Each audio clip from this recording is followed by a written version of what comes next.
Namaste everyone. Today we have Dr. Anurag Mohta sir, Associate Consultant Pediatrics with us. Namaste sir, welcome. जैसा कि हम सब अभी देख रहे हैं कि कोविड का सिनेरियो काफ़ी बढ़ रहा है, जिसमें इस वेव में हम बच्चों को भी कोविड होते हुए देख रहे हैं। तो सर मेरा ये क्वेश्चन है आपसे कि किसी बच्चे को अगर कोविड होता है तो उसके पेरेंट्स या फैमिली ये बात कैसे समझ सकते हैं कि बच्चे को कोविड है। आपने बहुत अच्छा सवाल किया है।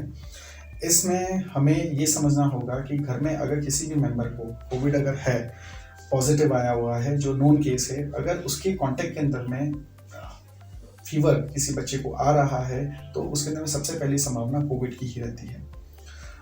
कोविड के जो सिम्टम्स होते हैं, अगर कोई कांटेक्ट के अंदर में 7 दिन के अंदर में घर में किसी और मेंबर को भी फीवर है तो हम लोग बोलते हैं कि इसके अंदर में कोविड होने की संभावना रहेगी। प्लस अगर एक ही परिवार के अंदर में 3-4 लोगों को फीवर आ रहा है, 3-4 लोगों को सर्दी खांसी आ रही है, तो उसमें भी कोविड होने की संभावना इस वेव में काफ़ी बढ़ जाती है। अब बच्चों के अंदर में कौन कौन से लक्षण होते हैं जिसका हमें ध्यान रखना होता है, जिसके कारण हम सोच सकते हैं कि इसको कोविड है या नहीं है।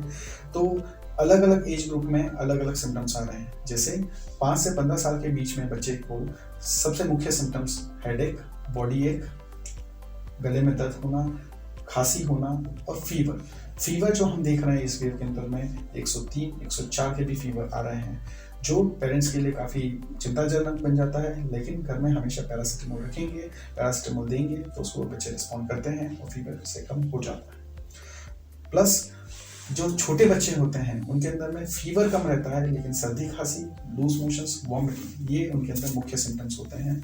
हम लोगों ने यहाँ पे 15 दिन का बच्चा भी देखा है जिसको फीवर था, साथ में लूज मोशंस थे और वो भी ठीक होके गया है। तो चिंता करने की बात नहीं, लेकिन हाँ, सिम्टम्स पे नजर जरूर रखना है। जैसा कि आपने कहा कि कोविड अगर हमने डायग्नोज कर लिया है तो अब अगला सवाल किसी भी पेरेंट के मन में ये आता है कि ट्रीटमेंट क्या और कैसे, किसी डॉक्टर के साथ में मिलकर कैसे ट्रीट कर सकते हैं, घर पर क्या सावधानी रखनी पड़ेगी अगर बच्चे को कोविड होता है। जी, अब अगर आपके बच्चे को कोविड हो गया है, हम लोगों ने RT-PCR या फिर रैपिड टेस्ट, दोनों में से कोई भी एक अगर पॉजिटिव आता है तो हम लोग उसे पॉजिटिव केस ही मानते हैं। अगर पॉजिटिव आया है तो उस संदर्भ में हमें बच्चे के सिम्टम्स को देखना है। WHO बोलता है कि अगर बच्चे के जो फर्स्ट इनिशियल डेज होते हैं, अगर 2-3 दिन के अंदर में बच्चा ठीक हो जाता है तो सिर्फ सिम्टोमेटिक केयर ही देना होता है, उसको हॉस्पिटलाइजेशन की आवश्यकता नहीं होती है। सबसे मुख्य सिम्टम जैसे मैंने बताया आपको, फीवर रहता है तो आप अपने डॉक्टर की सलाह लीजिए। बच्चे के वेट के अकॉर्डिंग हम पैरासिटामोल का डोज बताते हैं और बाकी का सिम्टोमेटिक ट्रीटमेंट करते हैं। जैसे वॉमिटिंग है तो वॉमिटिंग का ट्रीटमेंट, लूज मोशंस हैं तो लूज मोशंस का ट्रीटमेंट, सर्दी खांसी है तो सर्दी खांसी का ट्रीटमेंट। हमें सिम्टोमेटिक ट्रीटमेंट रिलीफ देना होता है और बच्चा 2 दिन के अंदर में, 3 दिन में रिकवर कर जाता है। चलिए, ये तो बहुत अच्छी बात है कि जल्दी रिकवर कर रहे हैं बच्चे।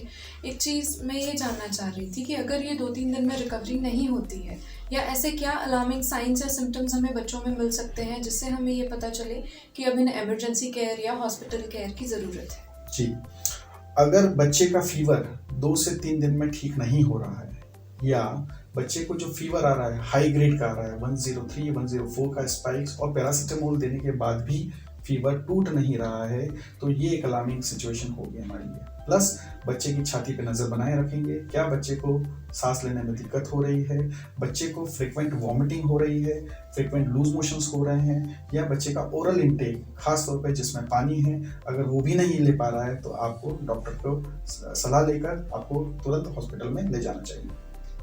सर, इसके अलावा जैसे बच्चे में कोई सिम्टम्स नहीं है, घर में कोई अडल्ट बीमार है, या क्या सावधानियां हमें उस सिचुएशन में रखनी होगी कि हमारा बच्चा उससे सेफ रहे। हाँ, अब इसके अंदर में वही हमारा जो पुराना मंत्र था जिसके अंदर में प्रॉपर मास्क कैसे पहनना है। हमारे यहाँ मास्क तो सब पहनते हैं, लेकिन कभी मास्क नाक के नीचे रहता है, कभी यहाँ पे रहता है। हमें उसका ध्यान रखना है कि प्रॉपर अगर घर में कोई पॉजिटिव व्यक्ति आया है तो उसे हम बोलें कि वो मास्क पहन के रखे। बच्चे के अंदर में सिम्टम्स हम देखते रहेंगे कि कहीं बच्चे को फीवर डेवलप हो रहा है या नहीं हो रहा है। बच्चे को स्वस्थ पौष्टिक आहार देंगे जिसमें सब्जियां और फल फ्रूट का होना बहुत ज़्यादा ज़रूरी है, जिससे बच्चे की इम्यूनिटी भी बेहतर रहती है।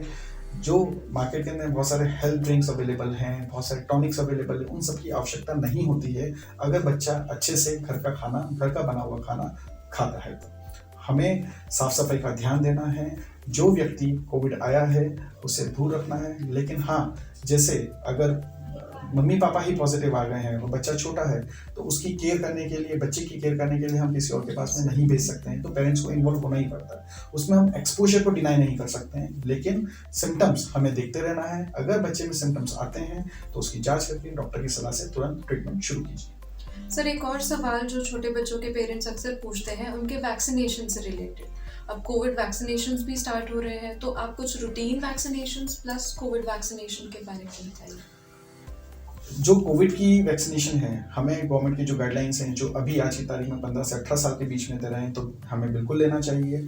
आने वाले समय के अंदर में गवर्नमेंट 12 से 15 साल के लिए भी रिकमेंड करने वाली है। हमें उसको फॉलो करके उन बच्चों को भी वैक्सीनेशन जल्द से जल्द लगवाना चाहिए। वैक्सीनेशन कोविड के अंदर में वरदान की तरह है, तो वैक्सीनेशन लेना ही लेना है। अब जो रूटीन वैक्सीनेशन हैं, बहुत सी बार ये देखा जा रहा है कि पेरेंट्स बोलते हैं कि कोविड के केसेस बढ़ गए हैं, तो बच्चे को रूटीन वैक्सीनेशन हम डिले कर देते हैं, हम लेट कर देते हैं। हमें ऐसा नहीं करना चाहिए, कारण बहुत सारी ऐसी बीमारियां हैं जो वैक्सीन के द्वारा बचाई जा सकती हैं, और उन बीमारियों के द्वारा भी फीवर आ सकता है। अगर हम उन बीमारियों को नहीं बचा पाएंगे तो वो बीमारियां बच्चों में हो जाएंगी, और बच्चों में अगर वो बीमारी हो गई तो हमें एक तो पता नहीं चलेगा कि ये फीवर कोविड का है या नहीं है, प्लस वो बीमारी की भी अपनी अपनी रिस्क होती हैं। तो जितनी वैक्सीन प्रिवेंटेबल डिसीजेस होती हैं उनको हमें प्रिवेंट करना ही चाहिए, और बच्चे का जो शेड्यूल है वैक्सीनेशन का उसे हमें फॉलो करना ही चाहिए। टेक होम मैसेज ये है कि अगर बच्चे को कोविड हुआ भी है तो सबसे पहले पेरेंट्स को एंजाइटी नहीं लेनी है, घबराना नहीं है। कोविड ट्रीटेबल है और 95 से 97% बच्चों को हॉस्पिटलाइजेशन की भी आवश्यकता नहीं पड़ती है।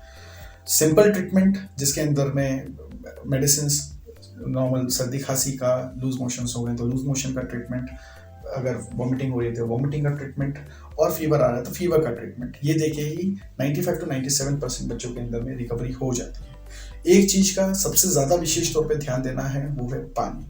पानी का इंटेक बच्चे के लिए बहुत ज्यादा जरूरी है। जब भी बीमारी आती है तो हाइड्रेशन सबसे बड़ा की है। कैसे पता चलेगा कि हाइड्रेशन अच्छा है या नहीं है?